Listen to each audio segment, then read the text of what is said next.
Alô, internauta, aquele abraço para você. Mais um Matheus Entrevista, edição de número 4, com o diretor de marketing do Vila, ou melhor, gestor de marketing, né? Nos tempos atuais, agora criou muita palavra gestor de marketing. Evandro Júnior, prazer imenso recebê-lo aqui. O prazer é meu, Matheus, obrigado pelo convite, um abraço para todos que estão nos acompanhando, um abraço especial aí para a imensa torcida colorada.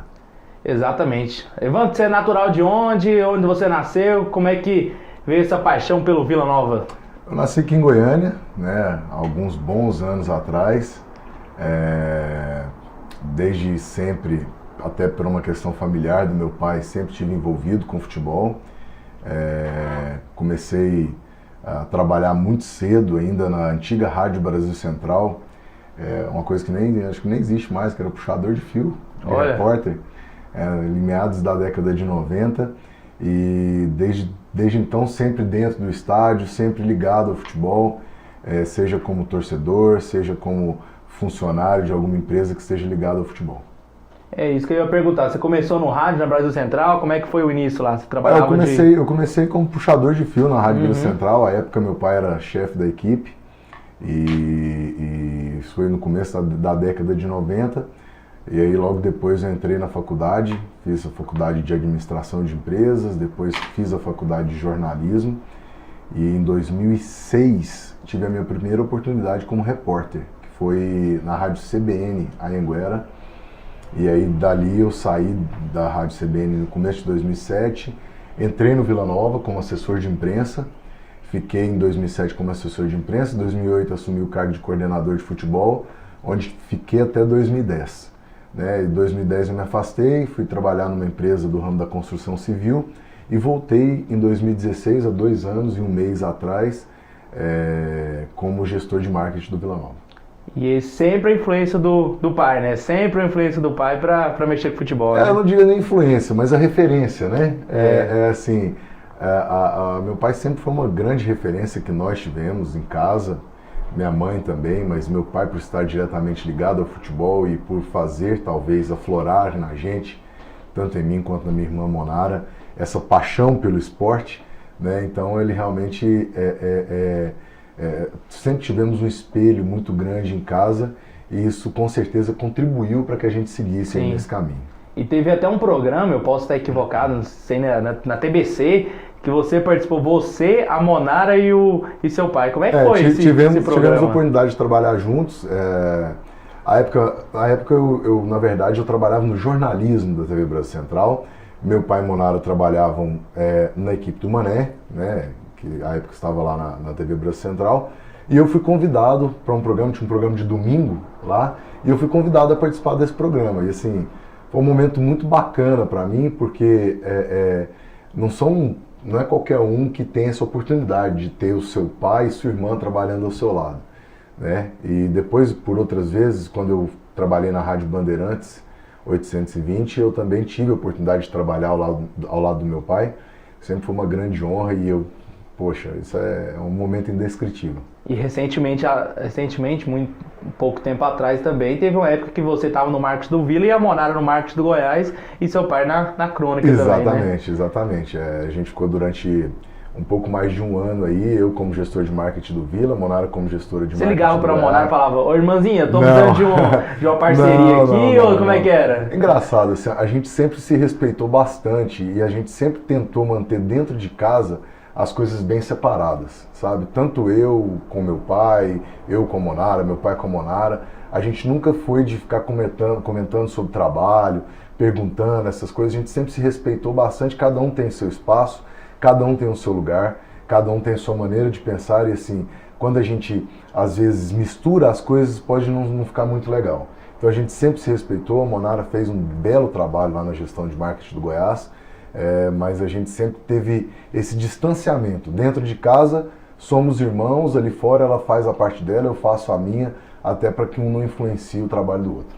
Tá certo, então. E aí você, muito pouco tempo atrás também, você começou o trabalho no marketing do Vila como gestor de marketing do Vila Nova. Como é que foi esse contato? Como é que foi essa conversa aí para você ser o gestor de marketing? Um contato que veio através do então presidente Gutenberg Veronês, em julho de 2016, finalzinho de junho, ele me chamou quando teve aquela renúncia na diretoria do Vila. o Guto me ligou, me chamou, perguntou se eu teria interesse de assumir o marketing do Vila. E, obviamente, que eu não pensei muito para poder aceitar o convite, né? O futebol é o que eu gosto, é o meio onde eu quero estar.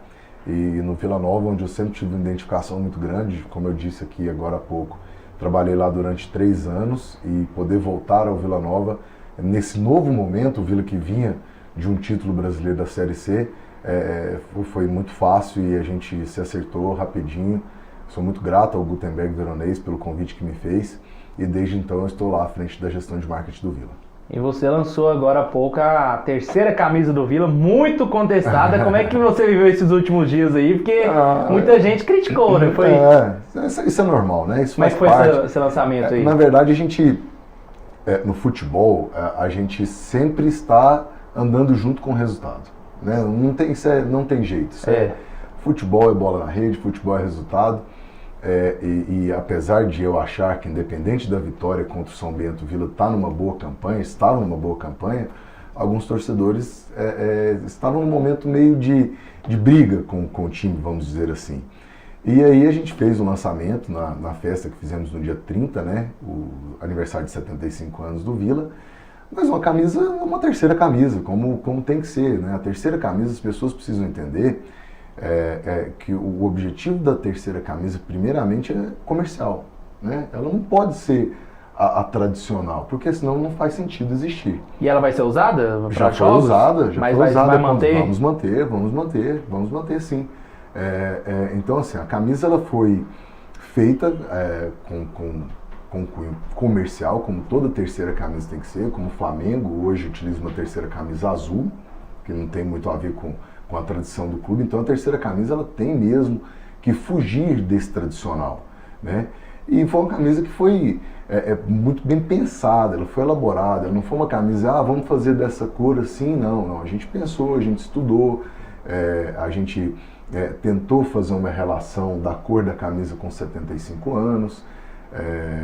Para quem não sabe, se você fizer uma pesquisa aí na internet, os 75 anos são considerados também boldas de alabastro, né? Tem alguns lugares que falam que é 46, a bolda de alabastro, alguns lugares falam que é 75. O alabastro uma pedra, né, que foi que usava, o Novo Testamento Bíblico fala que eles carregavam os óleos, as essências, nos jarros de alabastro, né?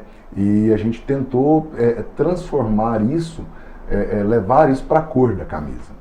Né, colocamos lá um jarro, parece uma taça, né, de alabastro com 75 anos para marcar a data comemorativa de 75 anos do Vila.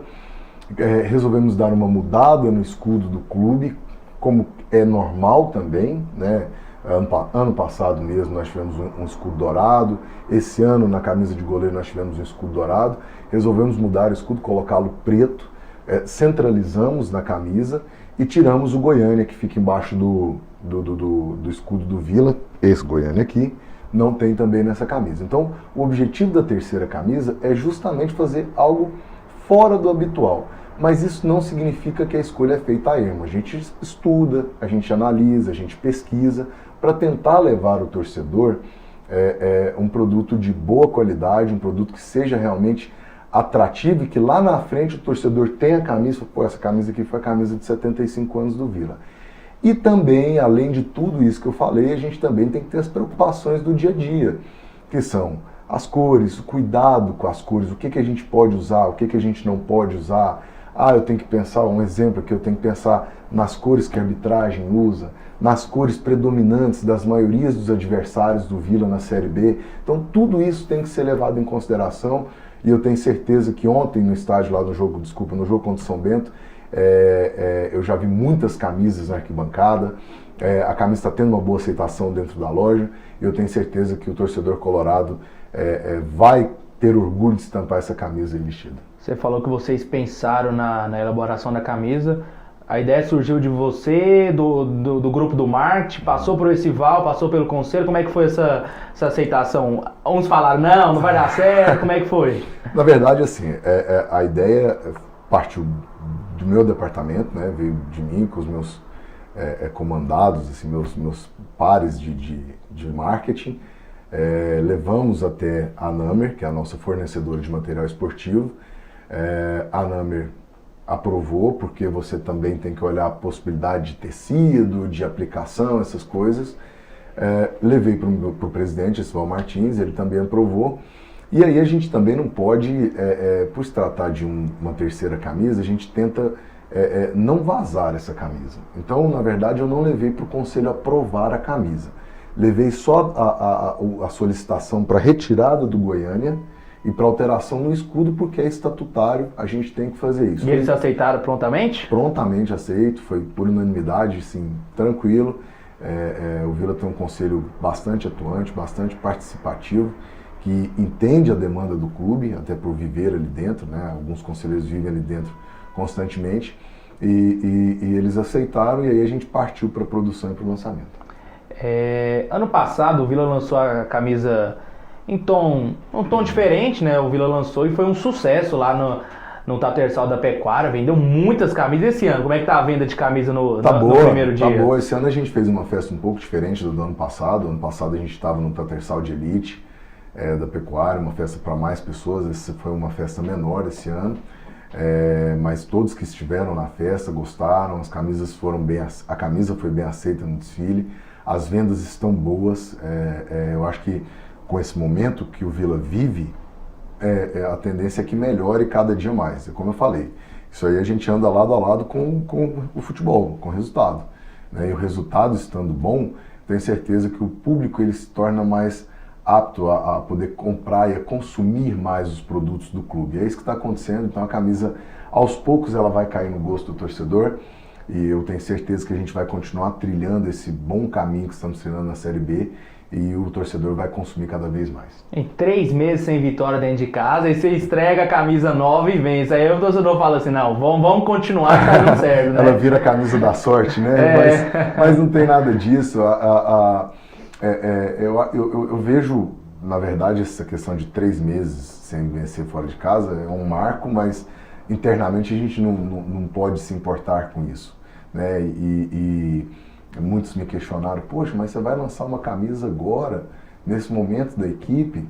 Isso é uma coisa que exige planejamento, né? Não é da noite para o dia você falar, vou fazer e pronto, e amanhã está pronto e a gente lança. Não, exige planejamento. A gente trabalhou, a gente está trabalhando nisso aí desde o final do Campeonato Goiano, pensando na festa, pensando na camisa, e a gente tem que continuar fazendo o nosso trabalho porque a gente acredita, né? Independente do resultado de campo, eu não posso parar por conta do resultado de campo. Mas eu repito, o resultado de campo sempre foi muito bom, né? A gente, às vezes, ontem, dia desse, estava vendo um levantamento aí, o Vila, pela segunda vez consecutiva, terminou o turno na sua melhor posição de todos os tempos na Série B, que foi o 3º lugar. Antes disso, tivemos em 2008 o 5º lugar, né? E disso para trás, o Vila só terminou de 16º para baixo. Então, assim, quando a gente vê a cobrança do torcedor, quando a gente recebe as críticas do torcedor, de certa forma é um bom sinal que a gente subiu o sarrafo, né?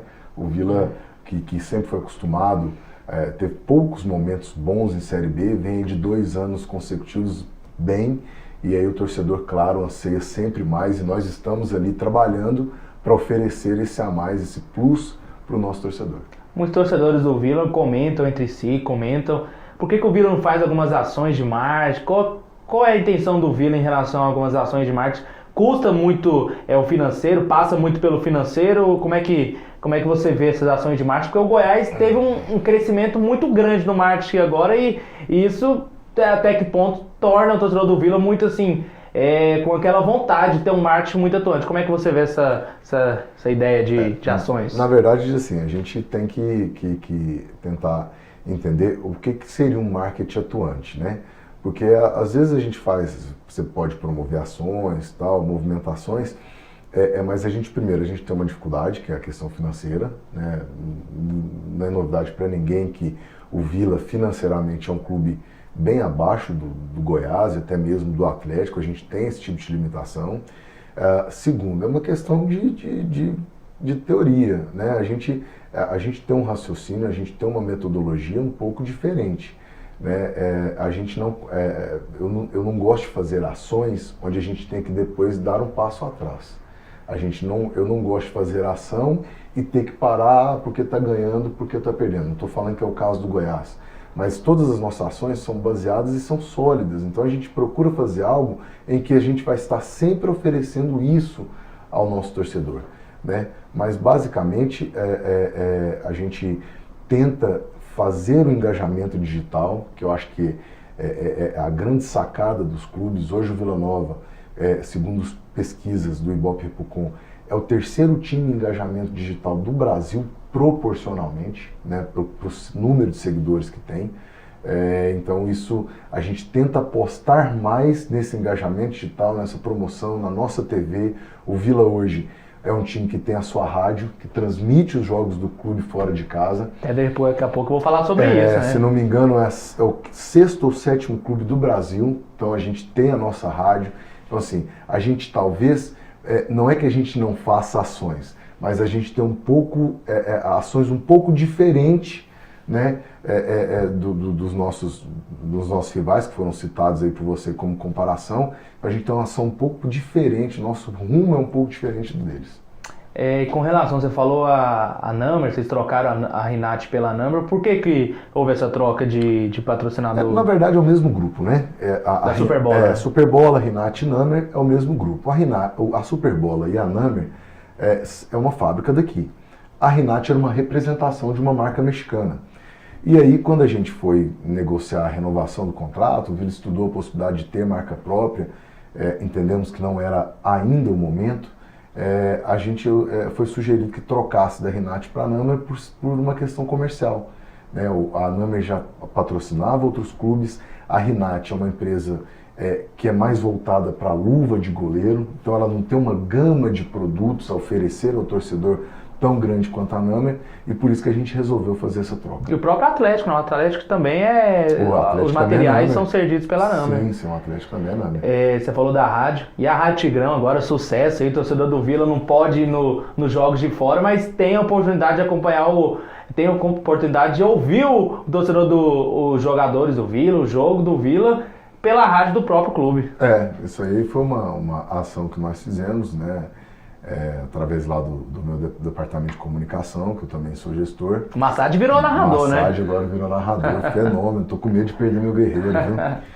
Ele e o Douglas Monteiro, que é o coordenador de comunicação do clube, a gente desenvolveu o projeto e obviamente que recebemos o aval da diretoria, né, do presidente, Sival Martins, e tem sim, a repercussão tem sido muito legal, muito bacana, porque o torcedor ele se identifica com o clube, né? E quando é algo do clube, isso potencializa-se, né? Então é claro que os torcedores gostam de ouvir rádio, gostam de acompanhar o time estando fora, tem a televisão, mas assim, a rádio ela foi realmente uma grande sacada e que está dando um retorno assim, muito além do esperado, né? A gente tem aí 5 transmissões, e o retorno do público para com a rádio é realmente impressionante, o alcance que ela está tendo em tão pouco tempo. Vocês pretendem transmitir também aqui de Goiânia? Porque a rádio do Grêmio transmite jogos lá do Grêmio, lá na própria capital. Isso aí, Matheus, é um processo contínuo, né? A gente tem um lema lá no clube que é de melhoria contínua. É o que eu falei para você da questão do passo atrás. A gente não pode começar para depois ter que recuar. Então, o que é o nosso intuito? Esse ano fazer os jogos fora, ano que vem no Campeonato Goiano começar a fazer os jogos em casa, talvez começar a fazer os jogos fora em loco, levar a nossa equipe para o estádio. Então assim, aos poucos, gradativamente a gente vai melhorando, né? Até porque eu preciso do feedback do nosso torcedor para saber se a gente está no caminho certo.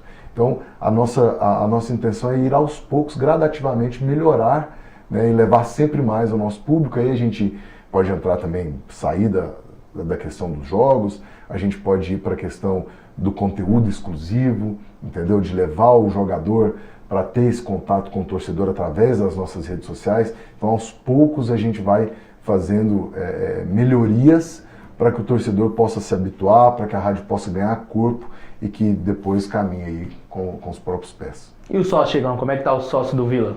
O sócio está bem, assim... O Vila é o clube que tem mais sócio hoje, né? Adimplentes, o Vila tem quantos hoje? Hoje nós estamos próximo dos 3 mil sócios. Então 7 mil, 6 mil que esse povo fala aí é sócios inadimplentes, né? São sócios cadastrados que porventura deixaram de contribuir, mas hoje a gente tem perto de 3 mil sócios. E o sócio torcedor, ele é um caso à parte no marketing, né, no futebol. Porque ele, infelizmente, assim, o torcedor, ele quer saber do resultado, né? Às vezes a gente ainda tem essa dificuldade de fazer o torcedor entender que o sócio é uma fonte de receita para o clube, né? É uma fonte de receita para o clube e ele precisa ajudar, né?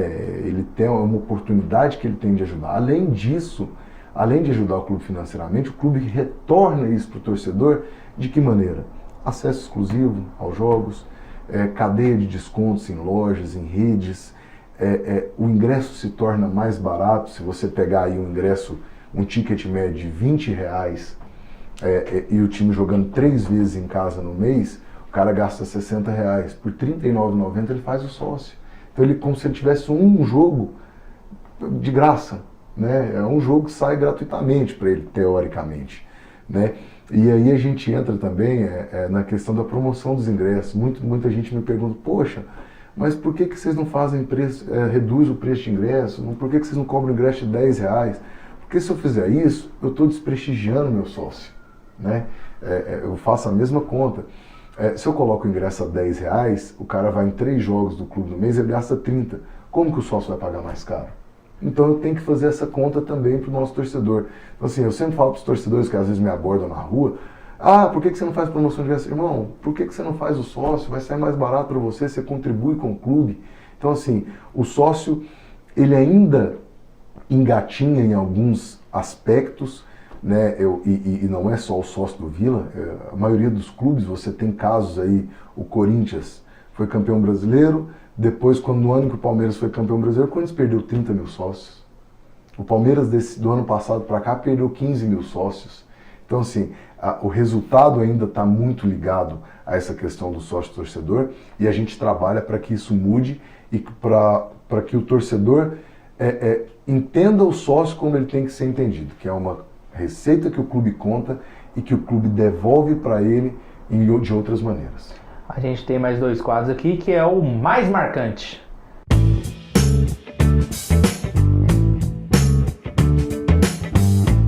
O mais marcante é aquele jogo mais marcante, aquele jogo que você não esquece, aquele jogo que você fala assim, rapaz, esse jogo eu lembro, assim, da escalação do time nosso e do time adversário. Qual que foi aquele jogo mais marcante não tem jeito, assim, eu vi grandes jogos, mas um jogo marcante mesmo foi o 5-3 de 99. Eu me recordo claramente daquele jogo, onde eu estava no estádio, estava na arquibancada, coincidentemente atrás do gol que o Vila fez os 5 gols, ou seja, eu vi naquele gol eles saíram 7 gols, né? Porque o Goiás fez 2 no primeiro tempo, depois o Vila fez 5 no segundo tempo, o outro foi lá no outro gol do vestiário. Então eu estava atrás ali daquele gol e foi um jogo espetacular, foi sensacional, assim, é um jogo que marca a história do futebol goiano, né? Ele não marca só os torcedores do Vila. Claro que os torcedores do Vila ficam marcados positivamente, né? O jogo deixou uma marca positiva, mas para todos do futebol goiano esse jogo é emblemático por tudo que aconteceu, pela maneira como se conduziu, por se tratar da grande rivalidade que é Vila e Goiás, o grande clássico histórico que é Vila e Goiás. Então, sem dúvida nenhuma, aquele jogo de 99 é o mais marcante que eu presenciei.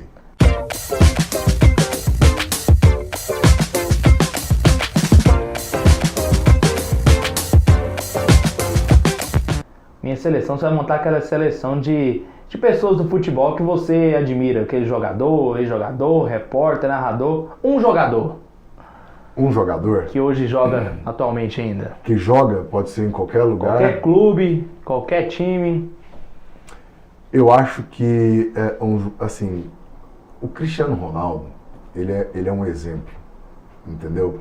A gente vive num mundo tão competitivo, e eu saio até do esporte, o mundo que a gente vive hoje ele é extremamente competitivo. E para mim o Cristiano Ronaldo não tem a habilidade do Messi, ele não tem a habilidade do Neymar, mas o comprometimento dele, a entrega dele para aquilo que ele se propõe a fazer é uma coisa que é espetacular. Ele realmente ele deve ser uma referência não só para os desportistas, mas para todo mundo, porque é um cara obstinado, um cara obcecado, que persegue, que sabe que precisa se dedicar para estar sempre no mais alto nível. Então, para mim, é uma grande referência por todos esses aspectos. Um ex-jogador. Um ex-jogador de futebol. Como jogador, o Romário para mim foi espetacular. Que eu pude ver assim, o Romário foi espetacular assim dentro do futebol brasileiro, que eu vi jogar no estádio. O Romário para mim foi sensacional. Um cara que, ao contrário do Cristiano Ronaldo, talvez não tinha esse comprometimento, mas ele ia lá dentro e resolvia. E foi um jogador que realmente assim me encantava ver o Romário jogar. Um técnico. Um técnico. Emerson Maria. Emerson Maria. Emerson Maria.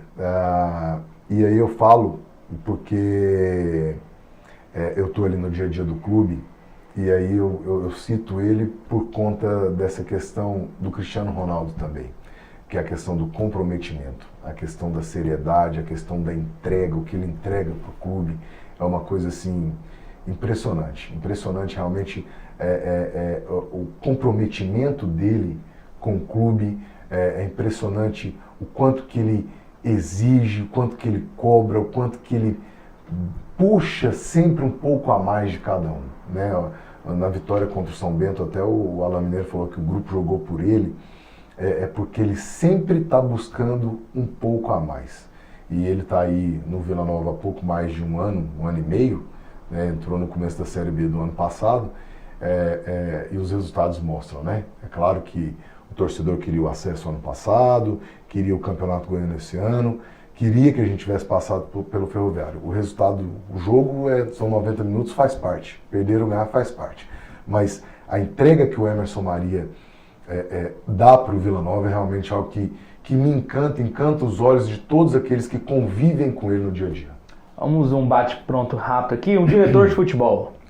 Um diretor de futebol, Felipe Albuquerque, que é meu pai de diretoria no Vila, que eu, na verdade, eu convivi pouco com executivos de futebol, né? Quando trabalhei no Vila, tive a oportunidade de trabalhar com o João Carneiro, que historicamente é um marco na história do Vila, mas eu não tinha muito contato com ele. Depois trabalhei com o Paulo Beremes, também, que foi em 2008, também não tinha tanto contato. Felipe, hoje a gente tem um contato constante, até porque nossos departamentos, como eu disse aqui, andam juntos, né? Mas é um jovem que eu tenho certeza que vai trilhar caminhos no futebol, fora do futebol goiano, que às vezes é criticado, como tem que ser, ninguém é perfeito, todo mundo às vezes tem suas falhas, o torcedor está no direito de criticar, mas assim como o Emerson Maria, o que ele entrega para o Vila, o resultado que ele dá para o Vila é muito bom, né? Eu repito aí, o Felipe está quase que chegando praticamente juntos ao Vila, né? Vem de uma Série B consistente em 2016, ano passado uma Série B muito boa, onde o Vila brigou pelo acesso ali até o final. Esse ano vem repetindo isso com uma verba escassa. A gente sabe que a gente tem uma dificuldade financeira bem abaixo dos nossos rivais, e ele consegue mesmo assim manter times competitivos, montar times competitivos. O Vila, há pouco tempo atrás, contratava 50 jogadores, hoje o Vila contrata 20. Né? Então, assim, a margem de erro dele é muito pequena. Então, ele para mim, é um grande profissional. Um presidente de clube. Eu vou ficar meio piegas aqui, né? Porque eu vou falar do Esival Martins. Mas o Vila sempre teve grandes presidentes. Eu tive a oportunidade de trabalhar com o Carlos Alberto Barros, trabalhei com o Cizenando Ferro, trabalhei com o Maurílio Teixeira, com o Gutenberg Veronese e com o Esival Martins. Eu acho que seria até injusto da minha parte eu ter que colocar um como principal, né? Cada um tem sua característica, cada um tem sua maneira de administrar o clube. O Esival é um cara que nos dá uma autonomia de trabalho espetacular, um cara que entrega confiança para nós e nos deixa fazer aquilo que a gente acha que é certo E isso não é desleixo, não é dizer que ele deixa o clube, não. Ele está lá todos os dias, está trocando ideia com a gente, é um cara muito bacana e para mim ele se torna uma referência como presidente. Um repórter. Um repórter. O repórter que eu mais gosto de ver assim, é da televisão, que é um cara que eu acho que tem um texto espetacular, um texto fácil, simples, mas extremamente bacana, que é o Pedro Bassan. Pedro Bassan. Um narrador. Um narrador. Um narrador. Eu vou no Luciano do Vale. Saudoso Luciano. Saudoso Luciano do Vale. Porque ele é um cara que colocava muita emoção, é um cara que desbravou novos caminhos, é um cara que sempre teve muita identificação em todo esporte que ele narrava. Ele narrava tudo muito bem, né?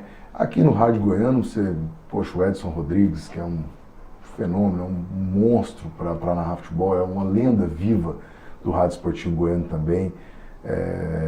Então, assim, mas o Luciano do Vale, em termos nacionais, mundiais, eu acho que me marcou bastante, porque eu lembro quando tinha, no começo da década de 90, ali, quando tinha aquele domingo no esporte lá na Bandeirantes, que era o dia inteiro campeonato italiano, o Luciano do Vale narrava jogo de manhã, corrida de Fórmula Indy à tarde, se desse brecha, narrava vôlei à noite.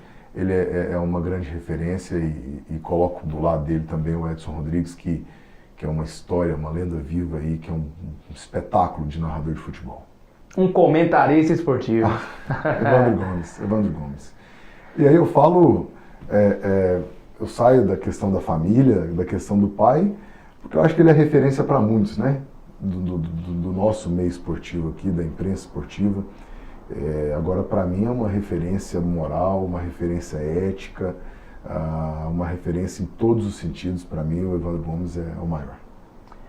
Manda um recado para o torcedor do Vila aqui nessa câmera aqui, ó. Manda um recado. Essa aqui? Nessa daqui. Manda essa um é a recado. da verdade? Essa é a câmera essa da é a verdade? câmera que você vai mandar um recado para o torcedor do Vila, para falar para eles aderirem ao sócio. Manda um recado para eles dizendo assim: convoca a torcida para estar com o clube no segundo turno, porque o segundo turno é importantíssimo, né? Porque ano passado o Vila terminou o primeiro turno dentro dos 4 primeiros. Como esse ano. E no ano passado não subiu. Então convoca o torcedor para estar com o clube nessa reta final do campeonato. A torcida do Vila ela é sempre fiel. Ela não precisa de convocação. Ela sempre se autoconvoca para tudo aquilo que a gente precisa, para tudo aquilo que o clube precisa. Eu espero que o torcedor continue conosco nessa caminhada, espero que o torcedor entenda que a gente está tentando fazer o melhor, nem sempre a gente faz o melhor, a gente consegue chegar à plenitude do melhor, mas a gente está ali trabalhando no dia a dia para fazer um Vila cada vez mais forte, um Vila cada vez melhor e um Vila cada vez maior.